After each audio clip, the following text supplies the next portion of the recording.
Hello there, my lovely Legionnaires! Are you familiar with MerMay? I'd imagine a few of you might be, considering that you follow Pondersprocket, and she's talked about it before, but I'm gonna tell those of you who don't know anyway. MerMay is a fun month-long art challenge where every day you design a mermaid. There is a prompt list, but I didn't follow it this year. I usually just draw pretty sea creatures that I think would make cool mermaids. Normally I try and draw something every day anyway, so these daily art challenges aren't particularly tough for me. I thought this year I would start showing off the challenges that I do throughout the year, not only to talk about the process, but also to encourage more starting artists to give them a try, and to give you some fun facts about the funky little fish gals that I'm drawing. So let's get into this long video as I show you all 31 mermaids that I designed this year. So we start our challenge with the mandarin fish.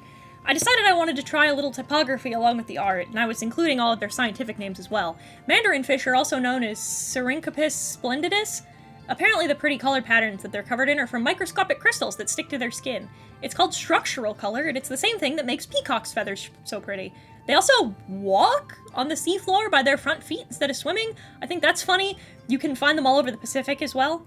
As for the actual girl, I just liked the idea of making her particularly fluffy and striking, given that she was going to have some strong makeup to keep all of the colors in her design. You will begin to notice a long-running pattern of me not knowing what the fuck to do with the shading on these pieces. I still don't know how to make the tails feel like scales in my art style, and even after all these days later, I try a bunch of different shit. I don't think I managed to get the patterns to look right, looking back on her, but I think she's more than alright. Otherwise, she's passable. I'll take her.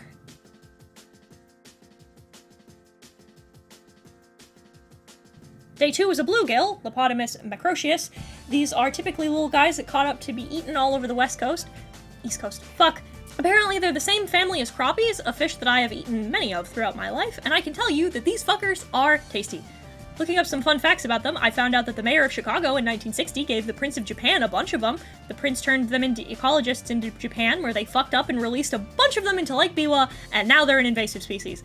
Love a good bumblefuck, totally changing the local ecosystem. Spectacular. When I was doing these, I made the choice that if I keep up most of the challenge, I was going to take into account the shape of the fish when I drew the mermaid, so like the rounder the fish, the chubbier the mermaid. Bluegill are absolute units, total fucking circles, so I made her short and round. I decided that she in particular would be pregnant, mainly because I wanted to try and draw the body shape. I think this is also the only other day where I put the gills on the mermaid. I just sort of thought they broke up the color too much, and I just didn't like it, and then I ended up forgetting. I also only put the color over their bodies off and on. I wanted to pull that dark patch onto their backs all around her. I think she's one of my favorites, though. Little Midwestern mom.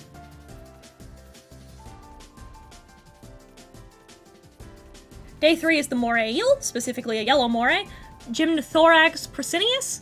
This is a fun one for fun facts because, dog, we know so little about eels.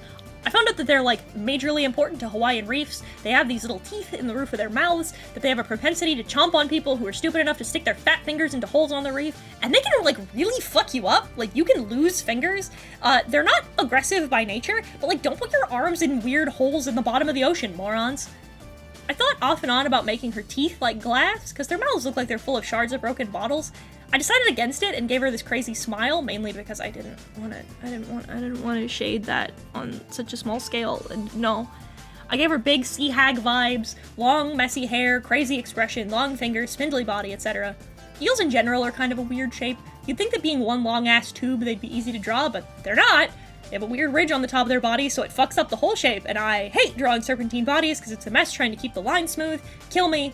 I like the way she turned out, though. Sufficiently bonkers looking.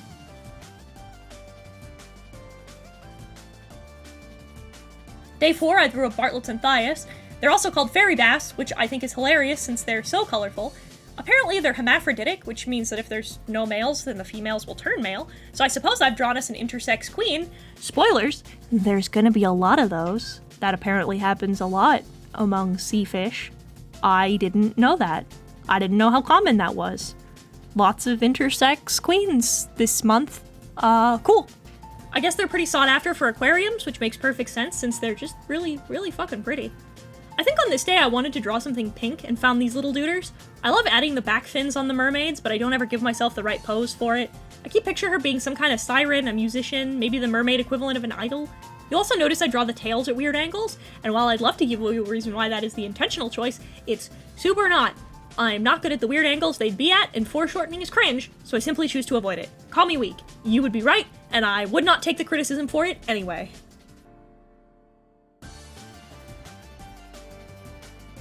Day 5 is where I started grabbing some more varied sea creatures. I redrew a piece from 2019 that I did of an American lobster, Homarus americanus. Do you know how big these guys get? I found out they can be 2 feet long and 44 fucking pounds. That's the size of a corgi. Apparently they also have like 100 psi in each pinch, which is enough to dislocate a human finger but not take it all the way off. I thought that was neat. I really don't know what to do with her belly, so I just kind of ran the skin tone all the way down, and I feel like the image that creates isn't great in hindsight. Please interpret that it is lobster skin texture. I don't want to think about it. I also gave her these huge fists originally, but I liked the idea that they're like Wolverine claws she can extend and retract. I covered her body in armor and decided to section off her arms, mainly so that it kept the weird little arthropod vibe without making her look like some kind of horrible bug monster. She could have looked like Kalnica, but I like this better. And she's one of my favorites.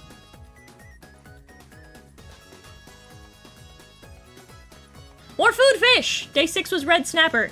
It was so unreasonably hard to find a picture of one of these bitches that wasn't either someone eating one or some random white man in Oakley's holding one up. Apparently these can also become huge. The biggest one ever caught was 50 pounds and 2 feet long. The coolest fact I found about them is that they can live to be over 100 years old. Imagine having lived through World War II and ending your life as a Tinder profile picture. Cringe. I hate that for them. I hope better for most of them. It's one of the few girls where I knew exactly what I wanted her to look like before I started sketching.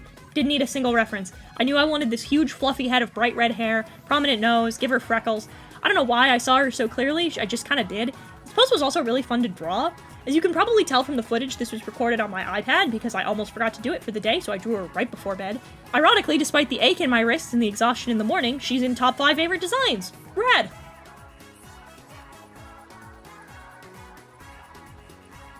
Day 7 was based totally on color. I wanted to draw something blue, so I drew Atlantic bluefin tuna. I wanted to draw a bluefish, and these guys are so fucking pretty. I always like how striking their colors are. And did you know that the fucking record size for these is like 1,500 pounds? So they're like the fish that you hunt with harpoons and like heavy fishing machinery. They're also prized for sushi and sashimi, which leads to overfishing. Apparently multiple countries had to add them to the threatened list to keep people from fishing them into extinction. Gonna notice that as a recurring theme. I hate people. I think she turned out one of the more elegant designs I've done. I really like her. I never quite know how to incorporate the fins along their tails, especially at weird angles like this, but I think they turned out alright overall. It's another case of wanting to show off her dorsal fin, but it didn't end up being very visible because of the pose I picked. I should blame myself, but I won't. I will blame my hands as if they operate independently of myself because I'm too enamored with how this piece turned out.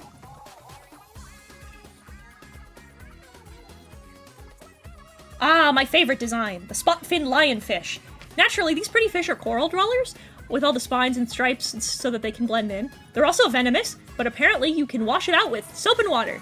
It's gonna sting like a bitch. For like a month. Yeah, the pain lasts a month. It won't kill you, it just sucks. However, I read that they can give you tetanus, which I didn't know you could get from anything that wasn't metal? That was a fun thing to learn. They're also poisonous, because if you cook them wrong, they make you wicked sick. So they're just bad. Just bad. Leave funky little dudes alone. I've actually drawn this girl before, originally as like a mermaid-dragon hybrid. I thought I'd just draw her as a pure mermaid, and I'm gonna be so real. I like this design a lot better. But I still want to make her a hybrid. I bet I can blend her traits better this time. I want to explore her as a whole-ass character, because something about this character design has me in the most affectionate chokehold known to man. Maybe I'll make her a D&D character. Maybe she's gonna be a funky girl. Who knows? I love her and I'm absolutely gonna be drawing her more.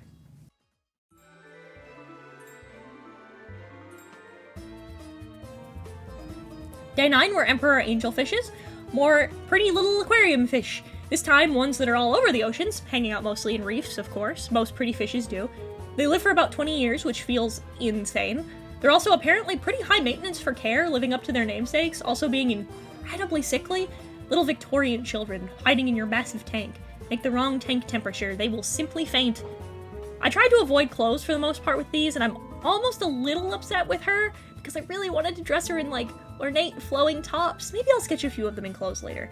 I'm only slightly sad about it because I love the stretch marks that I added to her belly and chest. I thought about her being chubby and covered in stripes, so I thought they'd fit right in. I'm not the happiest about the stripes on the actual fins though, but I can't spend too much time on these, so there they remain.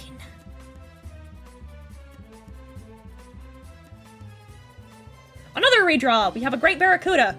These guys are long, skinny predators. They hunt in places like the Red Sea. They're ambush predators, which means there's usually fuck tons of them, attacking all at once, ganging up on small fish, ripping them apart. They're absolutely fucking menaces to the reef that they live in. They do attack humans, not often though. They don't do a lot of damage, and when they attack, they usually run away after. I found out they're also the exact same type of poisonous as the lionfish, so not good to eat. Bad tummy times. I think I'm gonna keep her too. I feel like this is the boss of her girl gang of barracuda mermaids running smaller fish for their fins.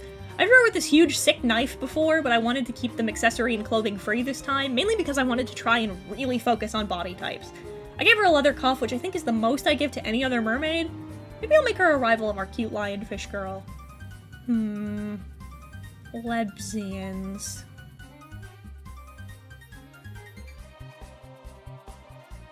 I decided I wanted to draw yellowfish for day 11, so I put into Google and I got pajama cardinal fish. They're typically found in the Pacific Ocean in tropical waters. These little guys are small, only like 3 inches when fully grown.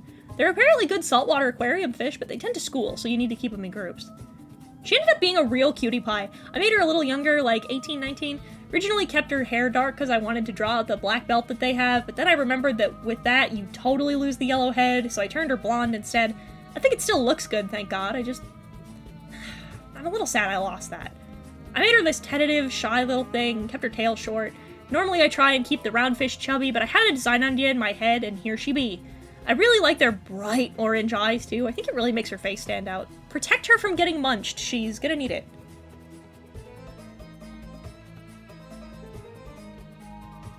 Day 12 were Mahi Mahi. I didn't know they were so colorful, honestly. I've only ever seen them on a plate, granted. Their name comes from Hawaii, obviously, and apparently means very strong, except in Maori, where it means to have sex, which I think is fucking hilarious. They're pretty big at around 15 to 30 pounds, but they can get to like 40 max. Apparently their range is all the fuck over the place, and as we know, they make a very good eaten. I saw that they had this huge head bump, and for like a split second I thought just giving her a massive fucking forehead. But then I remembered the, like, hair bumps? The Snooki bump. Does that make sense? Anybody remember the ads for little plastic things you put in your hair to make your hair taller? That thing. The thing that you put in a piece of plastic. That. With that hair and the bright colors, I decided to make her a little rockabilly, kinda. Bright blue lipstick, strong, long hair, strong eye makeup. I don't know why I decided to give her a pissed off face, but she can, and will. Why can't I step on you, can I? She'll beat the shit out of you, I guess? I don't know. I made her so long. They're so long. I just like making long girls. Maybe I'll do another eel.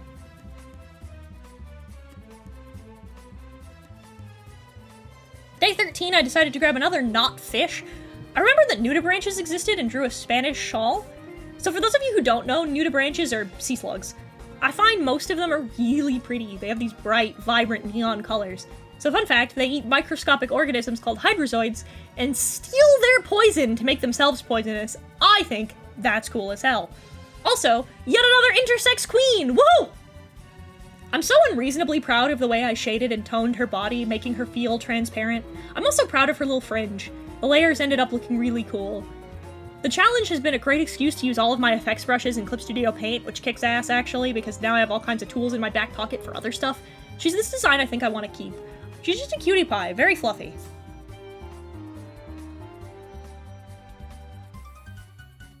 Redraw time again! This time it's a triple wart sea devil.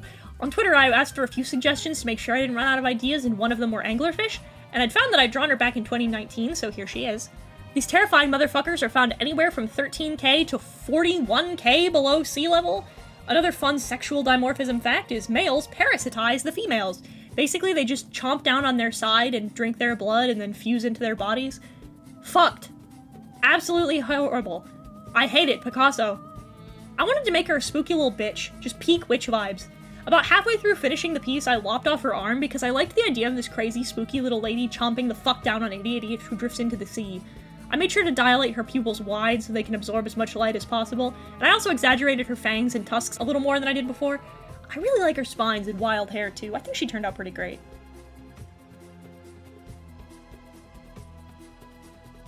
Day 15 was another request, this time for a coelacanth. Most of you already know the lore of these dudes. Apparently this species of fish are 410 million years old and were long thought to extinct until a live one was found in 1938. I can't imagine what it was like to be the one who found it, you know? Like, imagine just taking a walk in the Rockies and you find a fucking velociraptor. Just hanging out, vibing, alive, chewing on a deer. I can't imagine the fucking heart attack these dudes had. That's bonkers. Naturally, I had to make her the littlest, oldest grandma. I had to. There was no choice. I was held at gunpoint by my own brain.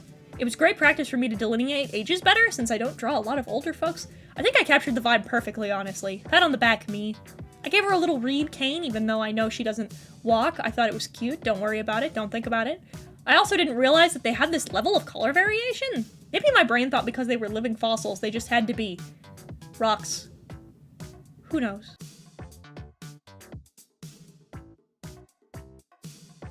Final Twitter request! Day 16 was the flowerhorn cichlid. So, fun fact, you see that megamind-ass head? That's apparently not naturally occurring, I found out. Cichlids don't naturally have that. The only ones that look like that are bred to look like that. Apparently they're the offspring of blood parrots and red devil cichlids.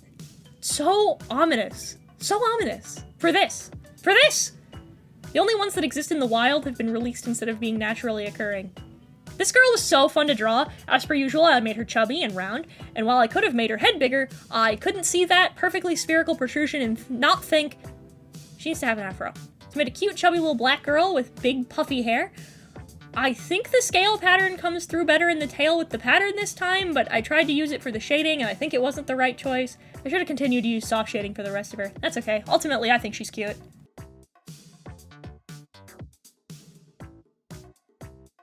Day 17 is ribbon eel, which I discovered when I looked up morays, assuming that there was only one kind. Nope! These funky flat dudes are also morays! Say it with me, another intersex queen! This month was me learning about how the sea doesn't give a fuck about gender. That's really cool, actually. Apparently when they're female, they can be around 4 feet long, even though they're almost totally flat. They also sort of wiggle to swim. It's the best thing about her wiggles. I'm not the most pleased with how she turned out. I don't think I made her hair look quite right, and her body's a little off, and something about her face isn't the best. However, when I checked it over and over again to try and get it to work, but I couldn't figure out what was off, and I just kept making it worse, ultimately I decided to take the L and work with what I had. I like it overall, but I feel like it's just a little off.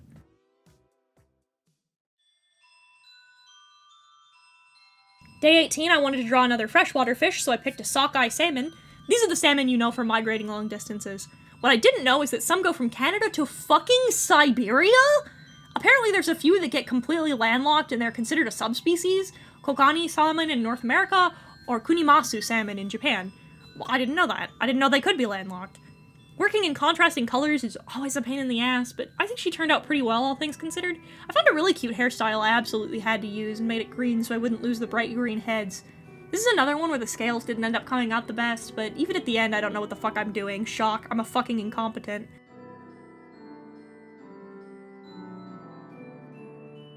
For day 19, I was hanging out in a group call and just out loud said, "Give me a fish!" Brooke said swordfish. I thought pompadour. Here we are. Apparently their long nose being used as a spear is a myth. They use it like an actual sword, like slashing their prey instead of skewering them. I think that's neat. They're also one of the fastest fish on Earth, being able to reach top speed of 60 miles per hour. These things are half a ton and can hop out at the same speed as the average highway speed limit. I think that's sick as hell. Given that, wanted to make her buff a fuck and a little more masculine. I like the idea of giving this butch bitch a Josuke Higashikata style pompadour, but I ended up turning it into kind of a mullet. I don't know. I wanted to make the back of it long for the back fin. I don't remember anymore. I tried to also give her a prominent nose, but I don't think this angle really shows that off. I realized I hadn't drawn a whole lot of buff girls this month. When I heard they're also strong and fast, I decided I would fix that.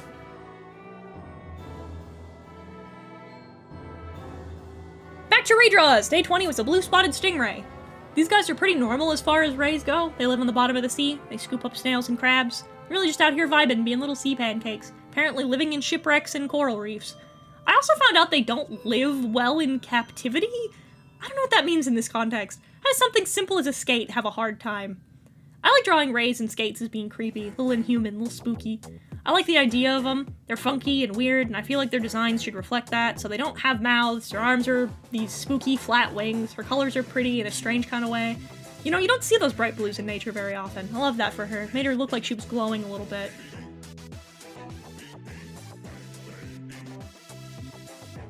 I have a D&D character that's part jellyfish, so I thought that drawing another one would be fun. Crown jellies are some of the most venomous jellyfish in the sea, but because humans are determined to kill themselves in new and fun ways, they're also apparently a delicacy in East Asia. I can't imagine that they taste very good. They don't look like they taste very good. Also, all I can picture is that SpongeBob episode where you just squeeze the jam out of them. Apparently they're also used for medicine as well, but I did some looking, and nothing said specifically what kind. I can't imagine. Getting her fucking insides right was a nightmare! I adore how she turned out, but getting it right was driving me nuts. I love this watercolor brush that I ended up using, and I don't get a whole lot of chances to use it, so I'm glad I found something else. Welcome to another episode of Heaton Hates Transparent Materials, but does it anyway. I can't help it! She was pretty! I had no choice!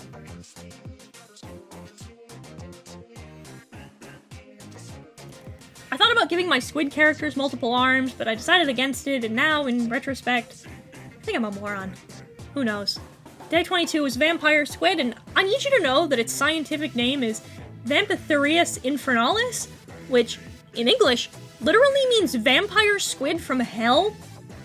I can't imagine why they called it that, considering that the inside of it's all tentacles are covered in teeth, they live in the lightless zone in the ocean, they flash bioluminescent lights.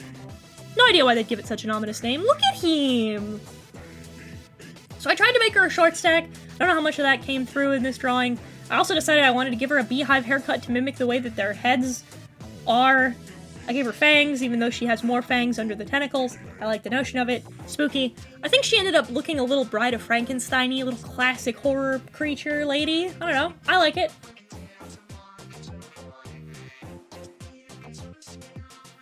Day 23 was another jelly, Pacific sea nettles. They are apparently fucking huge. They're like 3 feet around, and those red tentacles can be like 15 feet long. Apparently they got their scientific name Chrysora from Cryosaur, the brother of Pegasus, because it talks about him being golden, and they're gold. I guess they're also really popular for aquariums because they're colors as well, which I think is fascinating. I love seeing fish and sea life that get picked for personal in public aquariums. I feel like it says a lot, because sometimes it's not just that they're pretty, like they're a bright color, sometimes it's just because they're a funky shape, and Pacific sea nettles are both. Since I had my technique from day 21, I wanted to try it again. I think in hers, I didn't make her lower tentacles long enough, and I wouldn't have made them so flat, I think.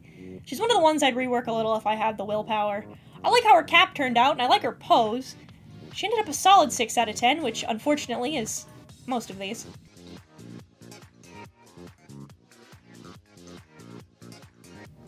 Day 24 was the giant oceanic manta ray, and they are the coolest fucking things. They're 23 feet wide. I love their funky little face fins. They're a cool pattern, and apparently they're all over the place. I think it's really cool that there's these kinds of absolutely enormous things that live in the sea. It really is the glass great bastion of megafauna, and I think that's sick as hell. I think we don't talk about that enough. When I went to design her, I knew I had to make her deeply spooky. Just fucking super unsettling. I turned her mouth fins into a broken halo atop her head, gave her pale eyes to make them seem wider than they are. I also loved their patterning, so I thought that leaving only her face and underside white to make her seem huge, and to help her dark wings feel more ominous. She's so cool. She's one of my favorites. I just love them. Just fucking giant rays are so cool. They're so neat.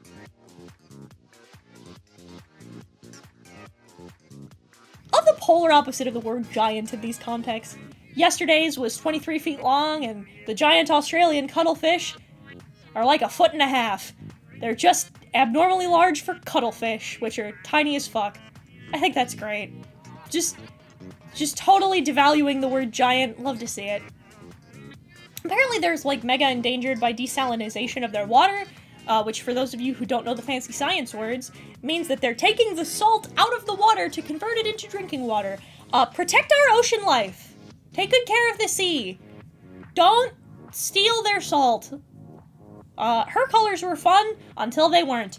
This is one of the few times I think I really didn't pull it together. I think they look really messy and muddy, and I like her hat, head, tentacles. The basic design is, like, solid overall. Like, I'd keep the line work. I just think her colors are all off. The spots, the rainbow, her skin tone, it's all just not right. It's all a little too desaturated and dark. It turns a little muddy. I'd take another run at her, definitely.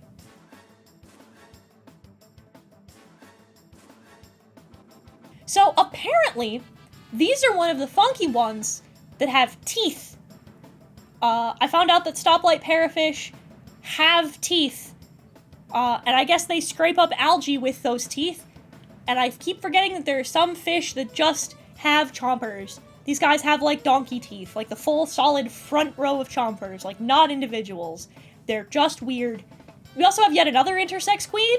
So, woo! Apparently these guys can swap genders at will, too.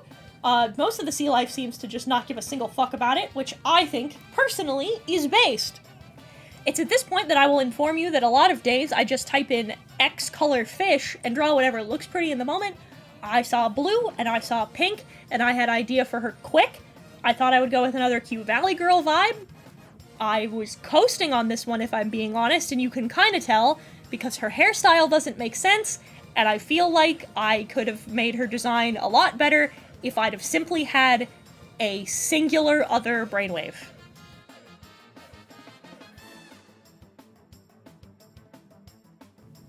These guys are so pretty!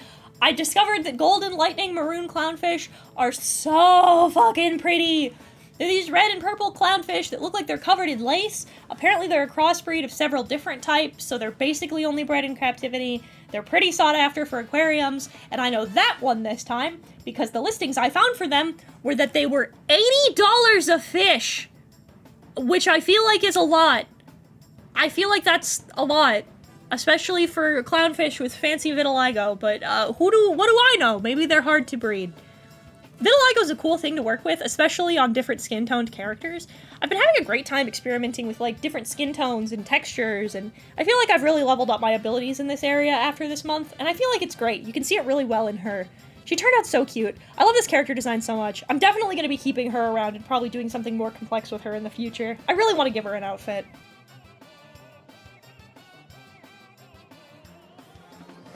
Whale sharks are so fucking cool! I got to see one in Atlanta when we went to MomoCon, and they're huge! Whale sharks top out at like 40 feet, with their mouths alone being 5 feet wide. However, they're filter feeders, which means they're no threat to humans, but also, they're so chill that divers can just hang onto their dorsal fins and be like pulled around the seafloor. They're just big pals, big friends. I wanted to capture that in her design, but I love whale sharks. I love you, Jimbei. I want to give you a little kiss smorch. I made her a little soft, even though her body's strong. Absolutely proper weightlifter body. Soft outside, raw muscle underneath. Also went with lighter freckles to mimic their spots. Loved giving her the white underhair. I thought it was so cute, and it turned out so great. I love this color combination. It looks so good. She's so cute. Another character I'm definitely keeping post-MerMay.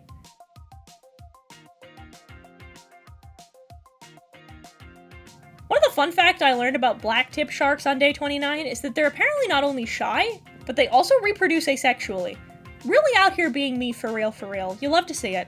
They're also apparently being fished aggressively into being threatened, which is another unfortunate through line, but the reason why is because they're so anxious that they don't breed often, kinda like cheetahs, which I think is neat. I tried to keep a sleek, narrow design, but I made her look a lot more intimidating than she probably should be. I think I'm gonna go with the idea that she pretends to be this intimidating femme fatale type, but as soon as she's called on it, she just, like, folds immediately. Immediately hides behind the whale shark. Baby girl. Secretly baby girl.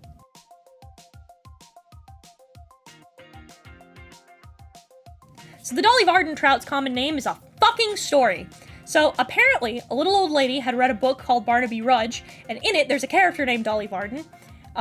There was a style at the time that was fashionable called Dolly Varden, and when she looked at this fish, she said, "They're like that," to a Stanford biologist who just was like, yeah, I guess, and that's how they got their name. I think that's neat. Good for her. Good for her.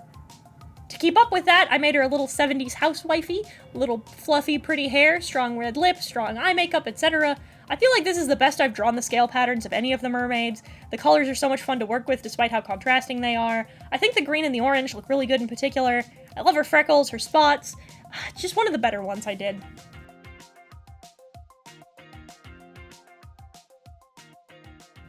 So I'll start out by hitting you with the obvious detail that orca whales are more dolphin than whale, but also a fun one is where the name orca comes from.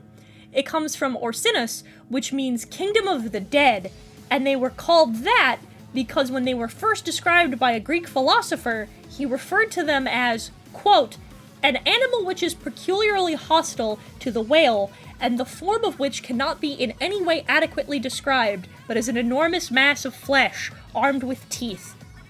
Unquote. Just describing them the way you would describe a Silent Hill monster. No wonder we spent so long thinking that there were horrible sea monsters. I would have been terrified of that. Ultimately, she's easily in my top 10 characters for this challenge. I don't know what about her really resonates with me. She looks so elegant, so powerful. Her low eyes made her look soft and motherly. I want her to hug me and tell me we're having chicken nuggies tonight. She's so sweet. I love her so much. You don't even know.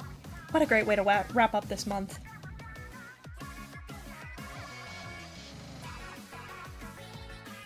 And that's all of them! I really hope that you enjoyed the outcome of this challenge as much as I enjoyed doing it. I'm gonna end this video with a little advice if you want to try a challenge like MerMay. Pace yourself. If you're not used to drawing every day, just do sketches your first time out. Next year line art, year after that do color, etc. I'm used to doing one small finished piece every day, so this was pretty easy for me. Also, you can do one a week, one every other day, even just on the weekends. These challenges are just to get you up and drawing so that way you can get your practice in. I also tend to use these challenges as a way to vary up my face, body, pose diversity, that kind of stuff. It's a great way to work with things you're not used to. Luckily, you will get to see me do it again, since I did Art Fight in July, even though I didn't make a video about it, and I'm planning to do much more monthly art challenges, and I'll make sure to talk about all of those as well. If you want to keep up with those monthly art challenges, you can check my card in the description with all of my social media. If you want to watch me create art live, you can check out my Twitch, and if you want to support our lovely editor Brooke, who had to go through all of this footage, her link is also in the description. This is your reminder that for $10 a month over on Ko-Fi and Patreon, you get to see the video a day early, as well as seeing all of the artwork before the videos are even edited, so you get to see the production in progress. See you in the next one. Goodbye!